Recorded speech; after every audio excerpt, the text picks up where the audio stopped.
इतनी आपकी गंभीर छवि है, थोड़ा उससे इधर भी मैं बात करना चाहता हूँ और गंभीर बात भी अपन करेंगे, भारत की शिक्षा व्यवस्था पर बात करेंगे, बिहार के बारे में भी। पर मैं वंडर करता हूँ कि आपसे बात हो रही थी कि आप सुबह से लेकर के कितने रात 9 बजे तक क्लास करते हैं, तो ठीक है, खाना वाना खाने के लिए आपको ब्रेक देता ही होगा। पर मैं चूँकि ब्रॉडकास्टिंग मीडिया में काम करता हूँ तो मैं जानती हूँ कलाकार कुछ अलग से तो ख्याल नहीं रखते क्योंकि हम संगीतकार तो है नहीं। बस पढ़ा देना वाला इतना खराब हो गया है कि तानसेन गाते थे तो शीशा फूट जाता था, हम अगर गाना गाते तो कान फूट जाएगा। लेकिन ये नहीं, बस समझा देना है, संगीत की धुन की क्वालिटी का काम हमारा नहीं है। बहुत अच्छा लगा, लेकिन संगीत सुनते तो हैं और मैं इसका थोड़ा लॉन्ग फॉर्म आंसर जानना चाहता हूँ। मैं चाहता हूँ आप अपने पसंद के संगीत या संगीतकार या संगीत की प्रकृति वो क्यों सुनते हैं, उसको सुनने से हासिल क्या होता है, किस माहौल में आप संगीत की शरण में जाते हैं। देखिए, हम फिल्म और संगीत में उतना रुचि नहीं है, लेकिन हमें जहाँ तक लगता है खास करके संगीत का, तो हम किस परिस्थिति से गुजर रहे हैं। लोग ऐसे संगीत को सुनना बहुत पसंद करते हैं, जैसे ये सबका दिल टूटा है, सैड सॉन्ग खूब सुनता है। इनका दिल नहीं है, एम्बुलेंस है, सब जख्मी दिल लेके घूम रहे हैं। और हम इन सब से कहते हैं कि पुराना गाना और सैड सॉन्ग मत सुना करो, पुरान दर्द खदड़ में उठाड़ देता है। तो इसका बड़ा असर पड़ता है कि हम अभी किस मानसिक दौर से गुजर रहे हैं। और अगर बहुत खाली बैठे हैं और थोड़ी सी तकलीफें लगी हैं, तो इसमें संगीत एक मरहम का काम न करके बल्कि उस जगह को और ताजा करने का काम कर देता है। और चूंकि हम लोग के पास क्या है, समय का इतना अभाव है और इतना भाग दौड़ में आगे निकल चुके हैं लोग कि अब ये सब चीजें आ जाती हैं, तो उतना फिल्म वगैरह में ज्यादा और संगीत में उतना नहीं है। और आखिरी सिनेमा कौन सा देखें? नहीं है, वैसे शॉर्टकट देखेंगे तो 15-20 मिनट की जो उसकी कहानियां होती हैं वो सुन लेते हैं, और ऐसे अंतिम का तो कुछ खास याद नहीं, लेकिन फिल्मों में बहुत कम रुचि है, तो इसलिए उतना हमको ध्यान नहीं।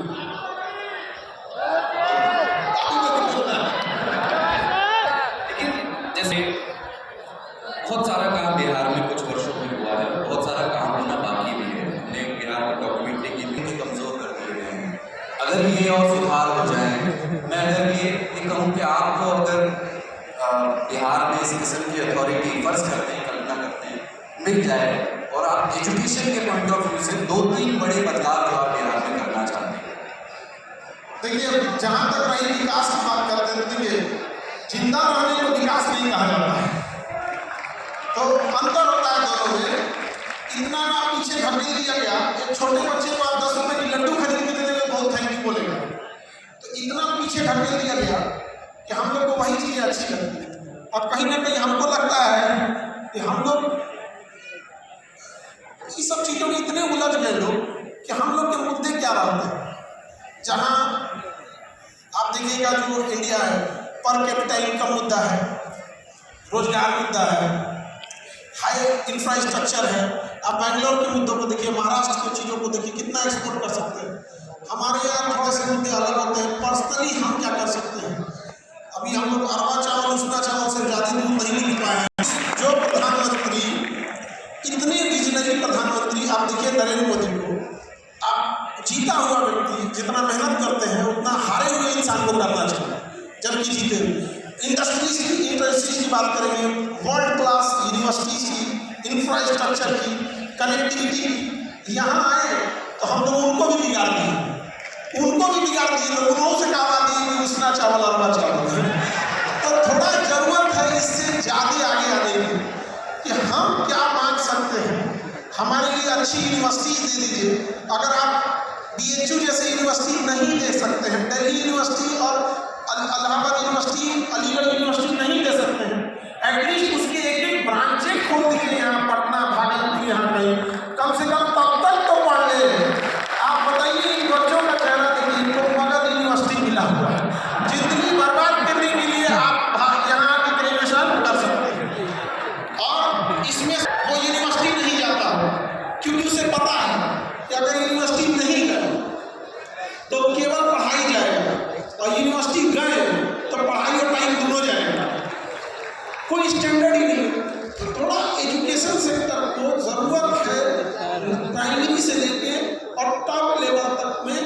रेगुलर सुधार करने की। जो चीजें चली आ रही है वही चलते आ रही है, ये गलत है।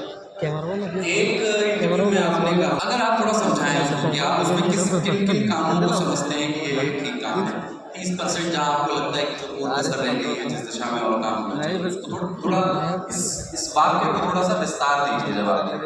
देखिए, कोई भी व्यक्ति रहता है वो कभी नहीं चाहेगा कि काम गलत हो। तो टॉप लीडरशिप में एक सबसे बड़ा प्रॉब्लम क्या आता है कि जो ग्राउंड पर इम्प्लीमेंट करने वाला है वो कैसा है।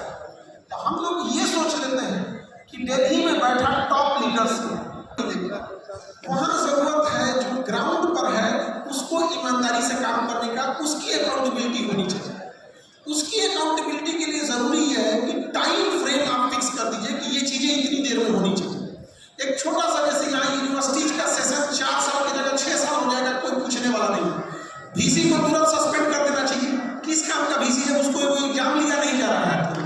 हम क्या करेंगे, 20-20 लाख बच्चों का 10th और 12th का एग्जाम टाइम से हो जाता है, रिजल्ट भी टाइम से आ जाता है, अब 10,000 बच्चों का वीसी से एग्जाम लिया नहीं जाता है। हटा दीजिए उसको, किस काम का। तो सजा इतनी बेहतरीन होनी चाहिए गलती की कि नस नस याद करे कि कोई सजा दिया था। तो ये चीजें की जरूरत है, क्योंकि देखिए एक कोई भी वहां जब बैठेगा वही नहीं चाहेगा कि गड़बड़। अब नीचे अगर कोई ऑफिसर लेट कर रहा है तो उसको ऊपर टॉप लीडरशिप को क्या होगा पता है। और इसका एक सबसे बड़ा खतरा होता है कि जो टॉप लीडरशिप, राजा को आंख नहीं होता है, कान होता है, क्योंकि गांव-गांव जाके वो नहीं देख सकता है सलाहकार कौन है। तो सलाहकार सब चापलूस बनते जाते हैं, सब ये गलत हो जाता है। सलाहकार आया था कि 2022 तक किसानों की इनकम दुगनी होनी थी। किसानों को छोड़िए, पहले उनको पकड़िए उन अधिकारियों को कि तुमने क्यों काम नहीं किया, इतना बड़ा संसाधन दिया, सब कुछ दिया।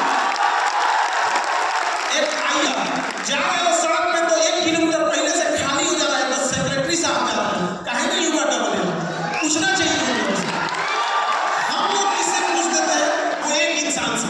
वो एक इंसान कंफ्यूज हो जाता है कि हमसे इतना क्या पूछ रहा है, कहीं राजनीति से तो प्रेरित नहीं है, कहीं उससे भी पूछना चाहिए। अधिकारी जो है सब ना, ये कुल्हाड़ी नहीं है सर, ये दीमक है सर।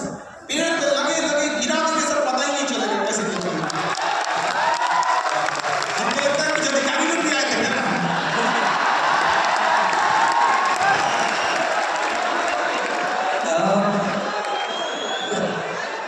राजनीति में जो भी आप एक प्रश्न पूछने का और दुस्साहस करता हूँ।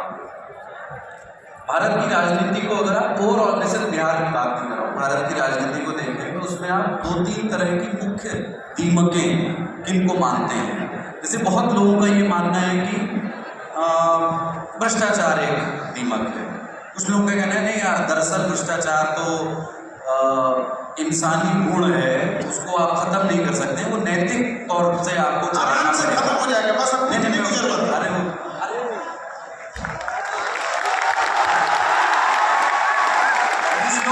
कुछ लोग ये मानते हैं कि नहीं, जाति आधारित राजनीति जो है वो समस्या है, जबकि उसके दूसरी तरह का तर्क है कि जाति आधारित राजनीति दरअसल कास्ट कंसोलिडेशन या एक तरह का असर्शन है, एक किस्म का असर्शन है अपनी अस्मिता या अपनी पहचान के खिलाफ। तो आपके लिहाज से वो दीमक जो भारतीय राजनीति को खोखला कर सकती है भविष्य में। 4-5 क्वेश्चन आप मिला के पूछ लीजिए। देखिए, एक सबसे बड़ा प्रॉब्लम कहाँ आता है कि फिल्में और नेता चलेगा जैसा पब्लिक है। अगर पब्लिक को असली गाने पसंद है यहाँ भोजपुरी के लिए, तो भोजपुरी गाने चल रहे हैं, अगर ये नहीं सुनेंगे तो नहीं चलेगा। तो सुन रहा है, ये भी खराबी है। तो गाने में गा रहा है, एक भारत, ये बिहार वो धरती थी जहाँ की सीता मैया और लक्ष्मण जी के भाभी और देवर के रिश्तों को कितने मर्यादा में दिखाया गया, और ये भोजपुरी गायक ताक ताक कर दिए उस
बच्चों को अगर यहाँ आप सड़क पर चलिए किसी से कहिए कि 1 लाख रुपया देते हैं, वोट दे देगा, 1 लाख रुपया अगर दिया जाए किसी में तो मेजॉरिटी लोग दे देंगे, क्योंकि आपके लिए 1 लाख का जितना वैल्यू है ना, उस गरीब के लिए 500 का उतने वैल्यू है। वो इस गरीबी के लेवल पर ले जाया गया है, इतना तोड़ा गया है 500 में मिलने को वैल्यू है। आप उसको समझिए। यहाँ बच्चे तैयारी करते हैं, कोई किसी सब्जेक्ट का, किसी चीज का, कोई बिजनेस करता है, किसी की सैलरी होगी 1.5 लाख, किसी की होगी 50,000, किसी की होगी 2 लाख। चीज आम लगा के तैयारी करते हैं बच्चे। ऊपर अडानी अंबानी कहता होगा पकड़ो का 2 लाख के लिए मरल जा रहा है। अरे भाई तोरे लिए 2 लाख कुछ नहीं है, इनके लिए 2 लाख सब कुछ है। और हम और आप यहाँ भाषण देते हैं कि 500 रुपया में वोट दे दिया, अरे हमारे लिए 500 वैल्यू नहीं रखता है, उसके लिए बहुत है 500 रुपया। समझिए, जानबूझकर उसको उस रसातल में ढकेला जाता है कि तुमको खरीदने में आसानी हो। तो ये एक बड़ी समस्या है।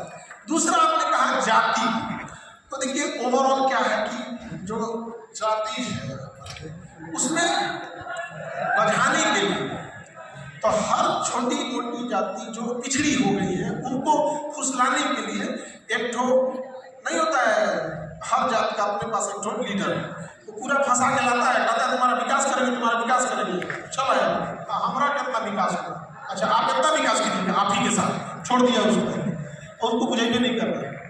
तो सबसे चीज क्या है, जब पैसा नहीं रहेगा तो सब कुछ बर्बाद होगा।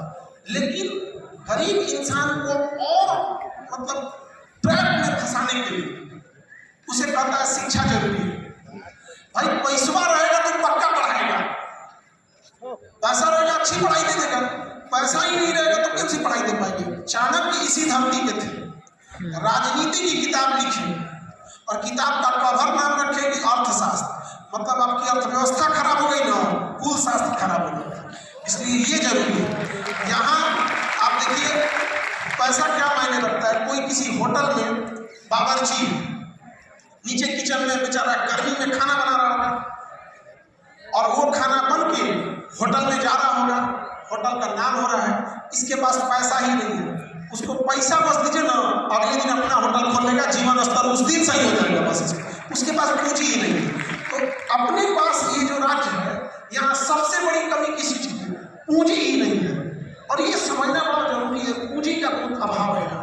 और बैंक लोन किसको देती है? अमीरों को। सरकार जमीन किसको देती है? अमीरों को। तो अमीर कौन हो रहा है? अमीर